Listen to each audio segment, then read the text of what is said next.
I was in Hurricane Irma 2017 in Naples, Florida. These are the winds that we experienced outside the window of the home that I was staying in. We were actually lucky enough to stay in an enclosed movie theater room with no windows. But during parts of the storm, we were able to come outside, and this was a very significant part of the storm. After the worst part of the storm hit, we had to go back into the movie theater room and wait. And we heard a very loud noise that we thought was a tree falling on top of us. It turned out that it was a pool cage next door that had crashed. It was a really scary experience, not knowing what was going on outside.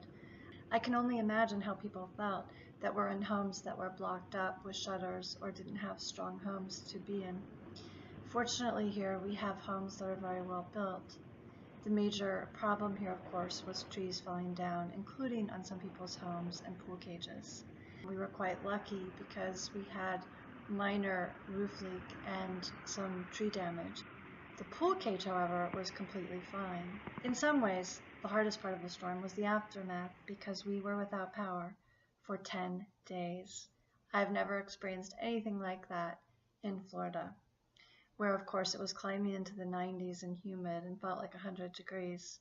I was able to find some solace at a grocery store cafe where I could plug in my computer during the day and then come home to a hot house at night. But I was safe. My heart goes out to all of the people that live in Immokalee, which was particularly hard hit because their homes were not as strong. And so we really feel for the people around us, and we hope that anyone who can donate to organizations can look it up in Naples News of how to donate specifically to Immokalee and to the needy in Naples who will need it to recover from the storm. Throughout the whole experience, it was nice to know that there were people up at the club, even though it was officially closed. I was offered water by the general manager, Don Hunter, as well as Kevin Leo, who were very gracious in providing water. I also came into contact with the gentleman who manages the driving range, who was also very gracious and told me he had been through many hurricanes in Florida.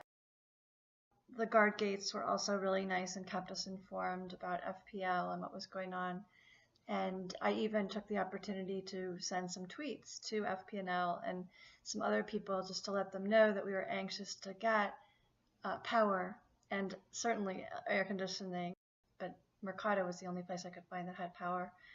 So I wanted to just offer a few tips for the future and to let people know that we were able to come through the storm in one piece. And we wish everyone here good luck in getting their homes put back together because it is a chore. That first cup of coffee was certainly tasty after a full 10 days of no coffee, and also surviving mostly on snacks.